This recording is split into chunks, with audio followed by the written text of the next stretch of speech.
હું as a single mother છું. ઘણા ટાઈમથી હું એકલી રહું છું. બહુ મારી લાઈફમાં ટફ પીરિયડ આવેલો છે મારા ફેમિલીમાં.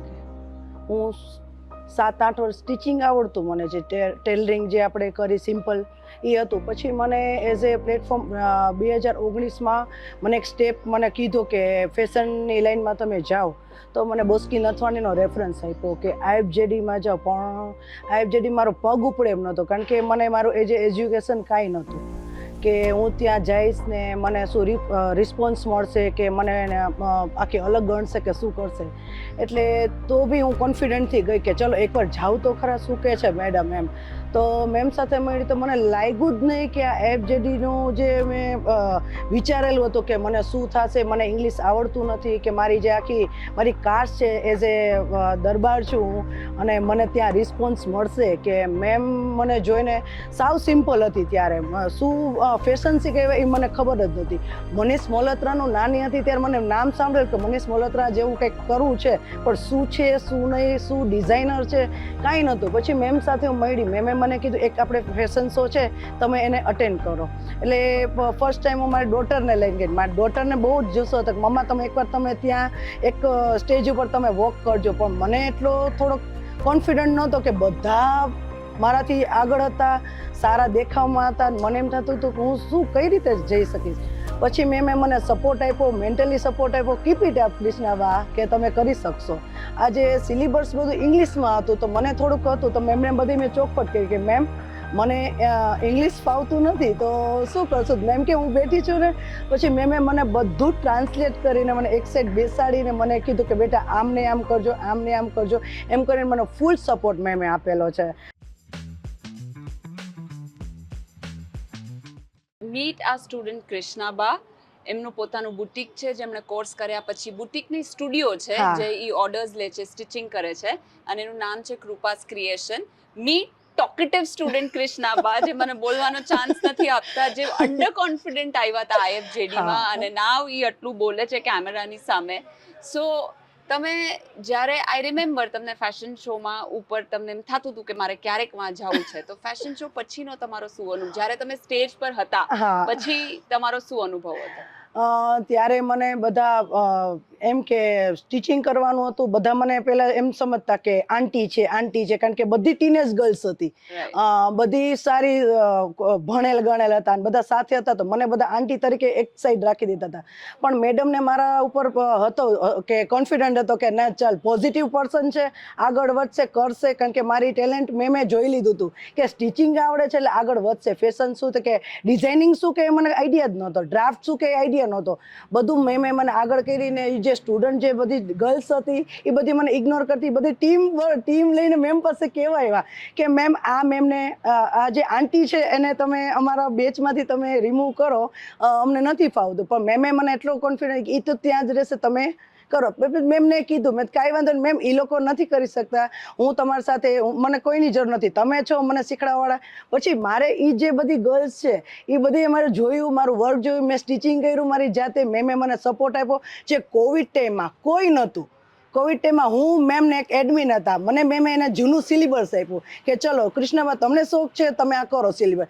મેમને પૂછતા મેં બધા ડિઝાઇનિંગ બ્લાઉઝ એમના જે જૂના સિલેબસના હતા એ બધા મેં કમ્પ્લીટ કર્યા. અને એ સ્ટુડન્ટે જોયું, ત્યાર પછી કૃષ્ણાબા થઈ ગયું. હવે તમારી એક ટીમ છે, અને મારી ઓફિસમાં આખો દી પોટ પાર્ટી હા ચાલતી મેમ, હોય પોટ છે. પાર્ટીસ છે કે આપણે રાહ જોઈને બેઠા હોય કે ચલો સેટરડે સન્ડે આવે છે ને તો મેમને કંઈક કહી પુશઅપ કરી કે ચલો. અને મેમ એગ્રી જ હોય છે, ન નેગેટિવ એ નથી કહેતા કે ના ચલો તમે આ કરો છો, તમે આ કરો. ફૂલ કોન્ફિડન્સ ને ફૂલ પુશઅપ કરીને અમને, હું જે આ પોસ્ટ ઉપર છું એના માટે thank you so much ma'am. કે આજે મારા જે બધા કલીગ છે બધા સારી ઓલા છે ને મને સાથે આમાં બેસાડી, એના માટે ધન્યવાદ ma'am, thank you so much. Please એવું નહીં, તમારી કેલિબર હતી ને તમે અહીંયા સુધી પહોંચ્યા છે. તમે એક વન ઓફ ધ સ્ટુડન્ટ છો જે આટલા આખા લોટમાં, અમુક સ્ટુડન્ટ શું હોય બુટીક્સ હોય, સ્ટુડિયોઝ હોય, હા જોબ મેમ. કરતા હોય, ડિઝાઇનિંગ, ઓનલાઈન, સોશિયલ મીડિયા, પણ તમે પોતે સ્ટિચિંગ કરીને ઓર્ડર્સ પૂરા કરો છો, હા મેમ. તમે ડિઝાઇનિંગ બી કરો. મારી ડોટરના લગ્નમાં બી ઘણું તમે સ્ટિચ હા, કર્યું છે, ma'am. મારી ગિફ્ટ્સ ને બ્લાઉઝીસ ને. હા હું બ્લાઉઝીસમાં અટકું તો હું પહેલા તમને કહું કે હા, પ્લીઝ ma'am. મારું બ્લાઉઝ તમે સેટ કરી દો. હા મેમ. સો તમને એમાં શું મજા આવે છે? તમે કઈ રીતે તમારા ક્લાયન્ટ્સ એ રીતે કોર્સ કરીને હેન્ડલ કરો છો? How does it help you? As a મેમે મને આપણે જે મનીષ મોલત્રાના જે કોર્સની હતા એમાં આપણે બ્લાઉઝીસના કોર્સ હતા, એમાં મેમે મને ઘણું એમાં શું છે ત્યારે હું ફીસ નહોતી ભરી શકી, એમ કે 5000 હતો તો મેમે મને રસ્તો કાઢી દીધો. એક સ્ટુડન્ટને સ્ટીચ નહોતું આવડતું, એને શીખવું હતું તો એને ડ્રાફ્ટ બનાવ્યા, મેં સ્ટીચ કર્યું. એમ કરીને મને મેમે હેલ્પ કરી કે જે બ્લાઉઝીસ જે મનીષ મોલત્રાના જે કોર્સના જે બ્લાઉઝ છે એના પે નથી કરી શકો એમ, તો મેમે મને એટલી હેલ્પ કરી કે ચલો હું તમને એક રસ્તો કર. એના ઉપરથી મેં મનીષ મલ્હોત્રાના જે બ્લાઉઝીસ છે એ શીખ્યા છે, ને પછી હું જે અત્યારે ક્લાયન્ટને જે નવી નવી ડિઝાઇન બનાવીને આપું છું એ મેમ આપના તરફથી જે મને ગિફ્ટ મળેલી છે એ. સો હવે તમે જે આખી તમે કહો છો કે તમારી જર્નીમાં તમારી પર્સનાલિટી ને બધું ચેન્જ થયું, હા તમે તમારી ડોટર માટે હવે કેટલા તમારી ડોટર ઇઝ અ ટીનેજર, હા હા હા. એની માટે હવે કેટલા ઇન્સ્પિરેશન છો? એ તમારાથી કેવું પ્રાઉડ છે? તમે ડિઝાઇનિંગ ચાલુ કર્યું ત્યારે એ શું વિચારતી હતી, હવે એ જર્ની બી એણે જોઈ છે, તો હવે તમને શું પ્રાઉડ ફીલ કરાવે? એ સ્કૂલમાં સ્ટડી કરે છે ને, પણ એ વિશ્વા કરતા વિશ્વના મોમ જે ફેશન લાઈનમાં જે મેં વોક કરેલ છે ફેશન શોમાં, જે ફર્સ્ટ ટાઈમ જ્યારે મેં વોક કરેલ મારો ફોટો જોઈને ક્લિક કરીને તે રોય છે કે મમ્મા આ તમે છો એ કે. એટલે એ બધી જર્ની જોઈને અત્યારે જે મારે જે સ્ટુડન્ટ આપણે એના જે સ્કૂલના જે ગર્લ્સ છે એને બધું ગ્રુપ છે એમ કે આ તો એના મમ્મી તો ફેશન ડિઝાઇનર છે. એટલે એ સાંભળીને મને મારી ડોટર એટલી મને હક કરે કે મમ્મા હું તમારાથી ઓળખાઉં છું, એમ કે મમ્મા મારે તમારું જોઈને મને આગળ વધવું છે, કે મમ્મા હું કંઈક આ કરીશ. એ બી બહુ ટેલેન્ટેડ છે આ લાઈનમાં, કે મમ્મા હું તમને સપોર્ટ આપીશ, તમે આગળ વધો. કે આપણે એક્ઝિબિશન કરવા છે તો મને એડિટિંગ કરતા કે મને આ કંઈ નથી પણ એ મને સપોર્ટ આપશે કે મમ્મા ચલો હું છું, મેમ સાથે છે એટલે અમે આગળ વધી શકશું. અને મેં કીધેલું છે આપે કે એક્ઝિબિશન કરો, ફૂલ સપોર્ટ મારો છે. અને મારે હવે આગલી જર્ની એક્ઝિબિશન કરવી છે એવી ફર્ધર એક્ઝિબિશન્સના હા તમારા મેમ. પ્લાન હા છે. હા. ઇન શોર્ટ તમે તમારા ડોટર માટે ઇન્સ્પિરેશન છો, બીકોઝ તમે જે તમારું સ્ટ્રગલ મેરેજ લાઈફ હા મેમ. હતું એમાંથી નીકળી હા અને મેમ. તમે અહીંયા સુધી પહોંચ્યા, તો હા તમે એની માટે એક મોટિવેશન છો. હા દેટ ઇઝ હા. A very good thing. Thank you. So તમારે હવે તમારા જેવા તમારા લોકો જે નોર્મલી જેટલું છે એ બધા મોસ્ટલી વિચારતા હોય ટીનેજર્સ માટે છે ફેશન, હા પણ તમે આ એજે લેટર એજે હા લેટ ફેશન ચાલુ હા કર્યું અને અત્યારે આંટી એજે ફેશન ચાલુ કર્યું, આઈ વુડ સે, હા અને તમે અહીંયા સુધી પહોંચ્યા, તો તમે તમારી એજની વુમન્સને જેને ફેશન કરવું હોય, જેને એસ્પિરેશન્સ હોય પણ ઘરેથી નીકળી ન શકતા હોય, પોતા પર કોન્ફિડન્સ ન હોય, હા તો કંઈક કહેવા માંગશો?